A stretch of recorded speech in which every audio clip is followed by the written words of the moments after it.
Punjabi radio USA ਸੁਣ ਰਹੇ ਸਾਰੇ ਹਿਮਾਨਯੋਗ ਅਤੇ ਸਤਿਕਾਰਤ ਸਰੋਤਿਆਂ ਨੂੰ ਪੰਜਾਬੀ ਰੇਡੀਓ USA ਦੀ ਟੀਮ ਅਤੇ ਮੇਰੇ ਰਾਜਕਨਵੀਰ ਸਿੰਘ ਨੂੰ ਆਪ ਜੀ ਨੂੰ ਬਹੁਤ ਪਿਆਰ ਸਤਿਕਾਰ ਸਹਿਤ ਦੋਨੋਂ ਜੋੜ ਕੇ ਨਿੱਘੀ ਜਿਹੀ ਸਤਿ ਸ੍ਰੀ ਅਕਾਲ। ਸਭ ਨੂੰ ਜੀ ਨੂੰ ਆਖਦੇ ਹਾਂ। ਸੋ ਤੋਂ ਪ੍ਰੋਗਰਾਮ ਅਪਡੇਟ ਅਮਰੀਕਾ ਦੇ ਵਿੱਚ ਆਪ ਸਭ ਦਾ ਸਵਾਗਤ ਹੈ। ਅੱਜ 19 ਅਪ੍ਰੈਲ ਦਿਨ ਮੰਗਲਵਾਰ ਤੇ ਤੁਹਾਡੇ ਲਈ ਪੇਸ਼ ਕਰਾਂਗੇ ਅਮਰੀਕਾ ਅੰਤਰਰਾਸ਼ਟਰੀ ਖਬਰਾਂ, ਉਸ ਦੇ ਨਾਲ weather, stock market, exchange rate ਦੀ ਜਾਣਕਾਰੀ। ਸਾਡੇ ਅੱਜ ਦੇ ਇਸ ਖਬਰਾਂ ਦੇ ਬੁਲੇਟਿਨ ਨੂੰ ਸਪਾਂਸਰ ਕਰਦੇ ਨੇ ਖਾਲਸਾ ਇੰਸ਼ੋਰੈਂਸ ਏਜੰਸੀ ਵਾਲੇ, ਜਿਨ੍ਹਾਂ ਦੇ ਕੋਲੋਂ ਤੁਸੀਂ ਹਰ ਤਰ੍ਹਾਂ ਦੀ ਇੰਸ਼ੋਰੈਂਸ ਕਰਵਾ ਸਕਦੇ ਹੋ। ਇੰਸ਼ੋਰੈਂਸ ਬਾਰੇ ਪਤਾ ਕਰਨ ਲਈ ਕਾਲ ਕਰ ਸਕਦੇ ਹੋ ਨੰਬਰ 408-272 2500 4082722500। ਇਸ ਦੇ ਨਾਲ ਸੰਤੋਖ ਸਿੰਘ ਬਾਸੀ ਜੀ, ਮਨਜੀਤ ਸਿੰਘ, ਨਰਿੰਦਰ ਕੌਰ ਕਲਾਰ ਕਲੋਬਿਸ ਤੋਂ, ਨਾਜਰ ਸਿੰਘ ਰਿਸ਼ਪਾਲ ਕੌਰ ਖੰਗੂੜਾ ਬੇਕਰਸਫੀਲਡ ਤੋਂ ਤੇ ਇੰਦਰ ਸੁਖਰਾਜ ਈਸ਼ਰਦੀਪ ਕੌਰ ਬਾਠ ਮੈਲਬਰਨ ਆਸਟ੍ਰੇਲੀਆ ਤੋਂ। ਇਹਨਾਂ ਸਾਰਿਆਂ ਦਾ ਬਹੁਤ ਬਹੁਤ ਧੰਨਵਾਦ। ਜੇਕਰ ਤੁਸੀਂ ਜਾਂ ਕੋਈ ਹੋਰ ਕਾਰੋਬਾਰ ਇਸ ਪ੍ਰੋਗਰਾਮ ਨੂੰ ਸਪਾਂਸਰ ਕਰਨਾ ਚਾਹੁੰਦੇ ਹੋ, ਸੰਪਰਕ ਕਰ ਸਕਦੇ ਹੋ ਨੰਬਰ 408-722-7698 4087227698 ਦੇ ਉੱਤੇ। ਤੇ ਆਓ ਆਪਣੀ ਅੱਜ ਦੀ ਪਹਿਲੀ ਖਬਰ ਵੱਲ ਵੱਧਦੇ ਹਾਂ।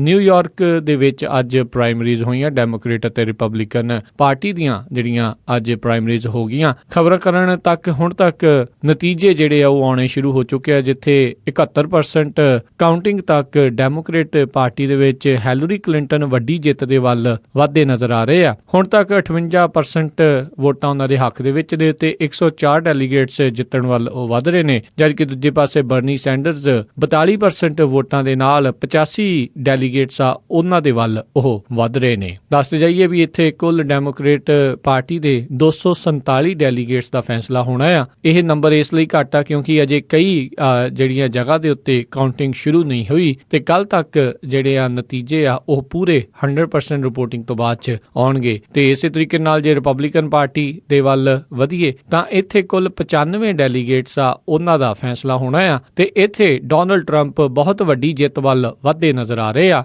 ਹੁਣ ਤੱਕ 60% ਵੋਟਾਂ ਉਹਨਾਂ ਦੇ ਹੱਕ ਦੇ ਵਿੱਚ ਗਈਆਂ ਨੇ ਤੇ 48 ਡੈਲੀਗੇਟਸ ਉਹਨਾਂ ਦੇ ਵੱਲ ਜਾ ਰਹੇ ਨੇ। ਦੂਜੇ ਇਹਨਾਂ ਦੇ ਲਾਗੇ ਜੌਨ ਕੇਸਿਕ, ਉਹਨਾਂ ਨੂੰ ਸਿਰਫ 25% ਵੋਟਾਂ ਮਿਲੀਆਂ ਨੇ ਹੁਣ ਤੱਕ ਤੇ ਟੈਡ ਕਰੂਜ਼ ਮਾਤਰ 15% ਵੋਟਾਂ ਦੇ ਉੱਤੇ ਚੱਲ ਰਹੇ ਨੇ। ਟੈਡ ਕਰੂਜ਼ ਦੀ ਨਿਊਯਾਰਕ ਦੇ ਵਿੱਚ ਬਹੁਤ ਘੱਟ ਲੋਕਾਂ ਦੇ ਨਾਲ ਰਾਬਤਾ ਜਿਹੜਾ ਸੀਗਾ ਤੇ ਬਹੁਤ ਲੋਕ ਉਸ ਨੂੰ ਪਸੰਦ ਵੀ ਨਹੀਂ ਕਰਦੇ ਸੀ। ਹੁਣ ਇਸ ਤੋਂ ਅਗਲੇ ਮੰਗਲਵਾਰ ਨੂੰ 26 ਅਪ੍ਰੈਲ ਨੂੰ 5 ਸਟੇਟਾਂ ਦੇ ਵਿੱਚ ਦੋਨਾਂ ਪਾਰਟੀਆਂ ਦੀ ਪ੍ਰਾਇਮਰੀਜ਼ ਹੋਣੀਆਂ, ਜਿਨ੍ਹਾਂ ਵਿੱਚ ਕਨੈਟੀਕਟ, ਮੈਰੀਲੈਂਡ, ਰੋਡ ਆਈਲੈਂਡ, ਡੈਲਾਵੇਅਰ ਤੇ ਪੈਂਸਿਲਵੇਨੀਆ ਦੀਆਂ ਪ੍ਰਾਇਮਰੀਜ਼ ਹੋਣੀਆਂ ਆ। ਰਿਪਬਲਿਕਨ ਪਾਰਟੀ ਦੇ ਬੈਨ ਕਾਰਸਨ ਦਾ ਨਾਮ ਤਾਂ ਬੈਲਟ ਦੇ ਉੱਤੇ ਸੀਗਾ, ਪਰ ਉਹਨਾਂ ਨੇ ਪਹਿਲਾਂ ਹੀ ਡੋਨਲਡ ਟਰੰਪ ਦੀ ਹਿਮਾਇਤ ਕਰ ਦਿੱਤੀ ਸੀ ਤੇ ਆਪ ਉਹ ਇਸ ਰੇਸ ਚੋਂ ਬਾਹਰ ਹੋ ਚੁੱਕੇ ਸੀਗੇ। ਇਸ ਮੌਕੇ ਦੇ ਉੱਤੇ ਜੌਨ ਕੇਸਿਕ, ਟੈਡ ਕਰੂਜ਼ ਕਿੰਨਾ ਨੁਕਸਾਨ ਡੋਨਲਡ ਟਰੰਪ ਦਾ ਕਰ ਸਕਦੇ ਆ, ਉਹ ਜਾਦੂਈ ਆંકੜੇ ਤੱਕ ਪਹੁੰਚਣ ਦੇ ਲਈ ਜਿੱਥੇ ਉਹਨਾਂ ਨੂੰ ਨੋਮੀਨੇਸ਼ਨ ਮਿਲ ਜਾਵੇਗੀ, ਉਸ ਆંકੜੇ ਦੇ ਉੱਤੇ ਸਭ ਦੀਆਂ ਨਜ਼ਰਾਂ ਟਿਕੀਆਂ ਹੋਈਆਂ ਨੇ। ਮੌਜੂਦਾ ਸਥਿਤੀ ਦੇ ਵਿੱਚ ਉਹ ਕੁਝ ਵੀ ਕਰਨ ਦੇ ਕਾਬਲ ਜਿਹੜੇ ਉਹ ਨਜ਼ਰ ਨਹੀਂ ਆ ਰਹੇ, ਕਿਉਂਕਿ ਡੋਨਲਡ ਟਰੰਪ ਦੇ ਹੋਮ ਟਾਊਨ ਹੋਣ ਦੇ ਕਰਕੇ ਉੱਥੇ ਉਹਨਾਂ ਨੂੰ ਭਾਰੀ ਸਪੋਰਟ ਮਿਲ ਰਹੀ ਆ। ਉਧਰ ਬਰਨੀ ਸੈਂਡਰਜ਼ ਦਾ ਕਾਫੀ ਵੱਡਾ ਦਾਰਮਦਾਰ ਇਹਨਾਂ ਪ੍ਰਾਇਮਰੀਜ਼ ਦੇ ਉੱਤੇ ਵੀ ਸੀਗਾ ਵੀ ਜੇ ਉਹਨਾਂ ਨੂੰ ਉਹਨਾਂ ਦੇ ਘਰ ਦੇ ਵਿੱਚ ਹਰਾ ਸਕਦੇ ਨੇ ਤਾਂ ਫਿਰ ਸ਼ਾਇਦ ਉਹਨਾਂ ਦੇ ਵੱਲ ਸਮਰਥਨ ਵਧੇ, ਪਰ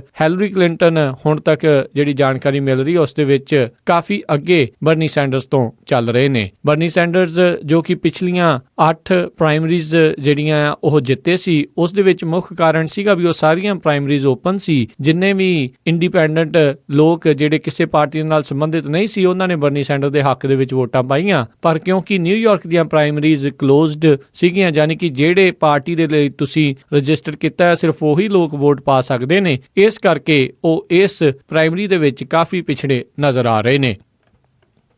ਨਿਊਯਾਰਕ ਦੇ ਪੁਲਿਸ ਅਫਸਰ ਰਹਿ ਚੁੱਕੇ ਪੀਟਰ ਲਿਆਂਗ, ਜਿਨ੍ਹਾਂ ਨੂੰ 2014 ਦੇ ਵਿੱਚ ਅਕਾਈ ਗਰਲੇ ਨਾਮ ਦੇ ਬੰਦੇ ਦੀ ਕਤਲ ਦੇ ਕੇਸ ਦੇ ਵਿੱਚ ਦੋਸ਼ੀ ਠਹਿਰਾਇਆ ਗਿਆ ਸੀ ਜੂਰੀ ਦੁਆਰਾ, ਉਸ ਦੇ ਉੱਤੇ ਅੱਜ ਜੱਜ ਡੈਨੀ ਚੰਗ ਉਹਨਾਂ ਨੇ ਸਜ਼ਾ ਸੁਣਾਈ। ਇਸ ਦੇ ਵਿੱਚ ਜੱਜ ਡੈਨੀ ਚੰਗ ਉਹਨਾਂ ਨੇ ਪੀਟਰ ਲਿਆਂਗ ਉਹਨਾਂ ਨੂੰ ਕਿਸੇ ਵੀ ਤਰੀਕੇ ਦਾ ਜੇਲ੍ਹ ਟਾਈਮ ਜਿਹੜਾ ਆ ਉਹ ਨਹੀਂ ਦਿੱਤਾ, ਬਲਕਿ 800 ਘੰਟੇ ਦੀ ਕਮਿਊਨਿਟੀ ਸਰਵਿਸ ਤੇ 5 ਸਾਲ ਪ੍ਰੋਬੇਸ਼ਨ ਦੀ ਸਜ਼ਾ ਹੀ ਸੁਣਾਈ। ਪੀਟਰ ਲਿਆਂਗ ਜਿਸ ਉੱਤੇ ਦੋਸ਼ ਸੀਗਾ ਵੀ ਉਸ ਦੀ ਗੋਲੀ ਦੇ ਕਰਕੇ ਅਕਾਈ ਗਰਲੀ ਉਸ ਦੀ ਮੌਤ ਹੋਈ ਆ ਤੇ ਉਸ ਨੂੰ ਦੋਸ਼ੀ ਵੀ ਘੋਸ਼ਿਤ ਕੀਤਾ ਗਿਆ ਸੀਗਾ ਜੂਰੀ ਦੁਆਰਾ। ਪਰ ਅੱਜ ਜੱਜ ਡੈਨੀ ਉਹਨਾਂ ਨੇ ਆਖਿਆ ਵੀ ਉਸ ਨੇ ਜਾਣ-ਬੁੱਝ ਕੇ ਅਕਾਈ ਦੇ ਉੱਤੇ ਗੋਲੀ ਨਹੀਂ ਚਲਾਈ, ਬਲਕਿ ਆਵਾਜ਼ ਸੁਣ ਕੇ ਤਿਲਮਿਲਾ ਗਿਆ ਤੇ ਉਸ ਦੇ ਡਰ ਵਜੋਂ ਗੋਲੀ ਚਲਾਈ ਸੀ, ਜੋ ਕਿ ਕਿਸੇ ਚੀਜ਼ ਨੂੰ ਵੱਜਣ ਤੋਂ ਬਾਅਦ ਦੇ ਵਿੱਚ ਅਕਾਈ ਨੂੰ ਵੱਜੀ ਅਤੇ ਉਸ ਦੀ ਮੌਤ ਹੋਈ। ਸਬੂਤਾਂ ਦੀ ਘਾਟ ਕਰਕੇ ਤੇ ਜਾਣ-ਬੁੱਝ ਕੇ ਨਾ ਗੋਲੀ ਉਸ ਦੇ ਵੱਲ ਮਾਰਨ ਦੇ ਕਰਕੇ ਹੀ ਇਸ ਨੂੰ ਸਿਰਫ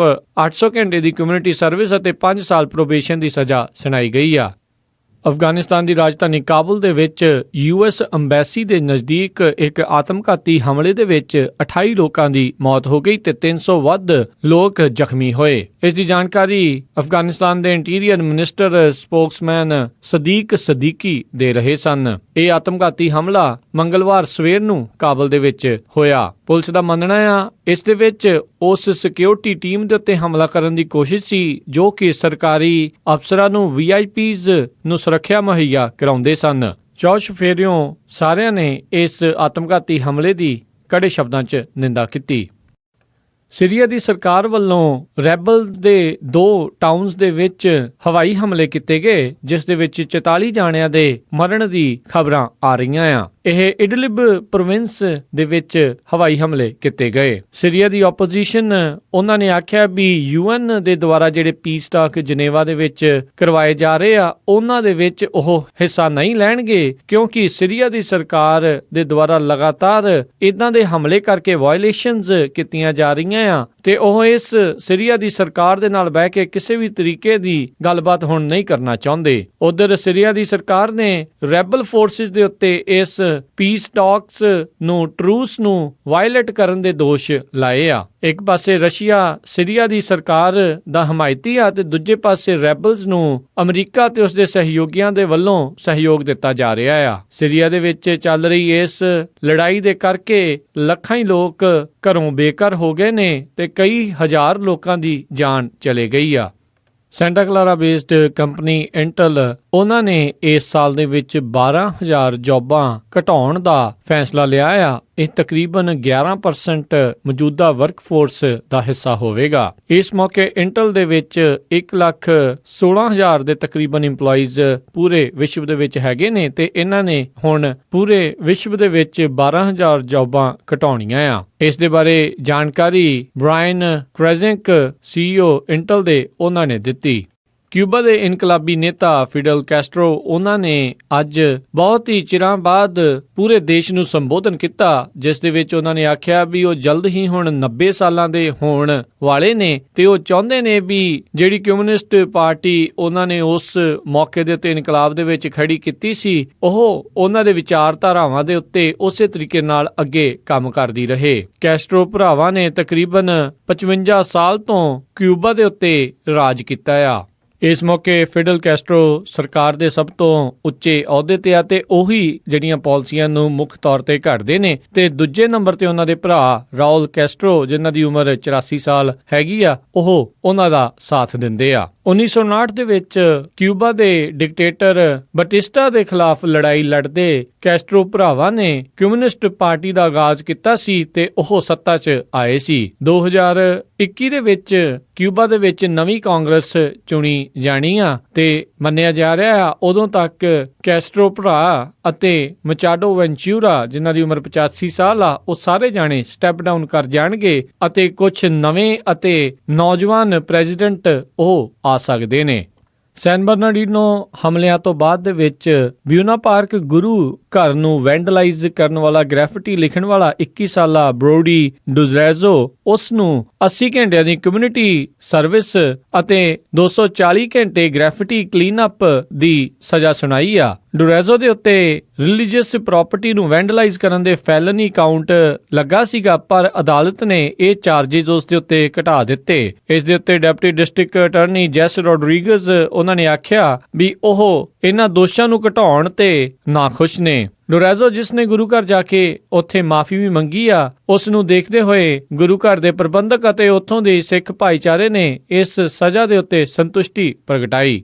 ਦੋਸਤੋ ਸੁਣ ਰਹੇ ਸੀ ਆਪਾਂ ਅੱਜ ਦੀਆਂ ਕੁਝ ਅਹਿਮ ਖਬਰਾਂ। ਹੁਣ ਤੁਹਾਨੂੰ weather, stock market, exchange rate, ਸੋਨੇ ਚਾਂਦੀ ਦੇ ਰੇਟ ਦੀ ਜਾਣਕਾਰੀ ਦਿੰਦੇ ਹਾਂ। ਸ਼ੁਰੂਆਤ ਕਰਦੇ ਹਾਂ ਸੈਨ ਹੋਜ਼ੇ ਦੇ ਵੈਦਰ ਤੋਂ, ਜਿੱਥੇ ਕਿ ਬੁੱਧਵਾਰ ਨੂੰ 81 ਡਿਗਰੀ ਹਾਈ 55 ਡਿਗਰੀ ਲੋ, ਸੈਨ ਫਰਾਂਸਿਸਕੋ 'ਚ 72 ਡਿਗਰੀ ਹਾਈ 57 ਡਿਗਰੀ ਲੋ, ਸੈਕਰਾਮੈਂਟੋ 'ਚ 82 ਡਿਗਰੀ ਹਾਈ 54 ਡਿਗਰੀ ਲੋ, ਯੂਬਾ ਸਿਟੀ 'ਚ 83 ਡਿਗਰੀ ਹਾਈ 54 ਡਿਗਰੀ ਲੋ, ਸਟਾਕਟਨ ਵਿੱਚ 85 ਡਿਗਰੀ ਹਾਈ 54 ਡਿਗਰੀ ਲੋ, ਟ੍ਰੇਸੀ ਵਿੱਚ 83 ਡਿਗਰੀ ਹਾਈ 55 ਡਿਗਰੀ ਲੋ, ਮੋਡੈਸਟੋ ਵਿੱਚ 86 ਡਿਗਰੀ ਹਾਈ 55 ਡਿਗਰੀ ਲੋ, ਫ੍ਰੈਜ਼ਨੋ ਵਿੱਚ 87 ਡਿਗਰੀ ਹਾਈ 55 ਡਿਗਰੀ ਲੋ, Bakersfield ਵਿੱਚ 90 degree high 60 degree ਲੋ, Las Angeles 'ਚ 83 degree high 58 degree ਲੋ, turkey ਵਿੱਚ 65 degree high 35 degree ਲੋ, south lake Tahoe ਦੇ ਵਿੱਚ 65 degree high 34 degree ਲੋ, Portland Oregon 'ਚ 81 degree high 50 degree ਲੋ, Seattle Washington 'ਚ 81 degree high 53 degree ਲੋ, ਰਾਤ ਨੂੰ 40% chance ਨੇ ਮੀਂਹ ਪੈਣ ਦੇ, ਫਲੈਗਸਟਾਫ ਐਰੀਜ਼ੋਨਾ 'ਚ 70 degree high 34 degree low, Salt Lake City Utah 'ਚ 75 degree high 49 degree low, Chicago Illinois ਦੇ ਵਿੱਚ 67 degree high 57 degree low, 40% chance ਮੀਂਹ ਪਵੇਗਾ। ਨਿਊਯਾਰਕ ਦੇ ਵਿੱਚ 67 degree high 48 degree low temperature ਰਹੇਗਾ। ਟੋਰਾਂਟੋ ਕੈਨੇਡਾ 'ਚ 12 degree Celsius high 5 degree Celsius low, Winnipeg ਦੇ ਵਿੱਚ 18 degree Celsius high 2 degree Celsius low, Calgary Canada 'ਚ 20 degree Celsius high 6 degree Celsius low, Vancouver Canada 'ਚ 25 degree Celsius high 11 degree Celsius low, Amritsar Punjab 'ਚ 39 degree Celsius high 20 degree Celsius low, Melbourne Australia 'ਚ 22 degree Celsius high 13 degree Celsius low, London UK 'ਚ 13 degree Celsius high 6 degree Celsius low, Berlin Germany 'ਚ 12 degree Celsius high 2 degree Celsius low, Paris France ਦੇ ਵਿੱਚ 19 degree Celsius high ਤੇ 9 degree Celsius ਲੋ temperature ਰਹੇਗਾ। ਤੇ ਹੁਣ ਵਧੀਏ stock market exchange rate ਦੇ ਵੱਲ। ਮੰਗਲਵਾਰ ਦੀ ਕਲੋਜ਼ਿੰਗ ਤੱਕ ਡਾਓ ਜੋਨਸ ਦੇ ਵਿੱਚ 50 ਪੁਆਇੰਟਾਂ ਦਾ ਵਾਧਾ ਦੇਖਿਆ ਗਿਆ, 18,053 ਤੇ ਮਾਰਕੀਟ ਕਲੋਜ਼ ਹੋਈ। ਨੈਸਡੈਕ ਦੇ ਵਿੱਚ 20 ਪੁਆਇੰਟ ਘਟੇ, 4,940 ਤੇ ਮਾਰਕੀਟ ਕਲੋਜ਼ ਹੋਈ। S&P ਦੇ ਵਿੱਚ 6 ਪੁਆਇੰਟ ਵਧੇ, 2100 ਦੇ ਉੱਤੇ ਮਾਰਕੀਟ ਕਲੋਜ਼ ਹੋਈ। ਵਿਲਸ਼ਾਇਰ 5000 ਦੇ ਵਿੱਚ 14 ਪੁਆਇੰਟਾਂ ਦਾ ਘਾਟਾ ਹੋਇਆ, 21,224 ਤੇ ਮਾਰਕੀਟ ਕਲੋਜ਼ ਹੋਈ। ਐਕਸਚੇਂਜ ਰੇਟ ਦੇ ਵਿੱਚ $1 ਦੀ ਕੀਮਤ 66 ਰੁਪਏ 25 ਪੈਸੇ, ਇੱਕ ਕੈਨੇਡੀਅਨ ਡਾਲਰ ਦੀ ਕੀਮਤ 52 ਰੁਪਏ 19 ਪੈਸੇ, ਇੱਕ ਬ੍ਰਿਟਿਸ਼ ਪਾਉਂਡ ਸਟਰਲਿੰਗ ਦੀ ਕੀਮਤ 95 ਰੁਪਏ 29 ਪੈਸੇ, ਇੱਕ ਯੂਰੋ ਦੀ ਕੀਮਤ 75 ਰੁਪਏ 30 ਪੈਸੇ, ਇੱਕ ਆਸਟ੍ਰੇਲੀਅਨ ਡਾਲਰ ਦੀ ਕੀਮਤ 51 ਰੁਪਏ 60 ਪੈਸੇ, ਇੱਕ ਨਿਊਜ਼ੀਲੈਂਡ ਡਾਲਰ ਦੀ ਕੀਮਤ 46 ਰੁਪਏ 47 ਪੈਸੇ, ਇੱਕ ਸਿੰਗਾਪੁਰ ਡਾਲਰ ਦੀ ਕੀਮਤ 49 ਰੁਪਏ 45 ਪੈਸੇ, ਇੱਕ ਇੰਡੀਅਨ ਦਿਨਾਰ ਦੀ ਕੀਮਤ 175 ਰੁਪਏ 76 ਪੈਸੇ, ਇੱਕ ਕੁਵੈਤੀ ਦਿਨਾਰ ਦੀ ਕੀਮਤ 219 ਰੁਪਏ 65 ਪੈਸੇ, ਇੱਕ US ਡਾਲਰ ਦੀ ਕੀਮਤ $1.27 ਕੈਨੇਡੀਅਨ ਡਾਲਰ ਰਹੀ। ਸੋਨੇ ਦਾ ਭਾਅ $1254.36 ਪ੍ਰਤੀ ਆਉਂਸ, ਚਾਂਦੀ ਦਾ ਭਾਅ $17.13 ਪ੍ਰਤੀ ਆਉਂਸ ਰਿਹਾ। ਤੇ ਸੋ ਹੁਣ ਇੱਥੇ ਹੀ ਸਾਡਾ ਅੱਜ ਦਾ ਅਪਡੇਟ ਅਮਰੀਕਾ ਖਬਰਾਂ ਦਾ ਬੁਲੇਟਿਨ ਹੁਣ ਸਮਾਪਤ ਹੁੰਦਾ ਆ। ਹੁਣ ਮੈਨੂੰ ਰਾਜਕਨਵੀਰ ਸਿੰਘ ਨੂੰ ਵੀ ਇਜਾਜ਼ਤ ਦਿਓ। ਮੇਰੇ ਵੱਲੋਂ ਵੀ ਆਪ ਸਭ ਨੂੰ ਬਹੁਤ ਪਿਆਰ ਸਤਿਕਾਰ ਸਹਿਤ ਦੋਨੋਂ ਅੱਜ ਜੋੜ ਕੇ ਨਿੱਘੀ ਜਿਹੀ ਸਤਿ ਸ੍ਰੀ ਅਕਾਲ। ਜਿਉਂਦੇ ਵਾਸਤੇ ਰਹੋ, ਹੱਸਦੇ ਖੇਲਦੇ ਰਹੋ ਤੇ ਸੁਣਦੇ ਰਹੋ ਪੰਜਾਬੀ ਰੇਡੀਓ USA।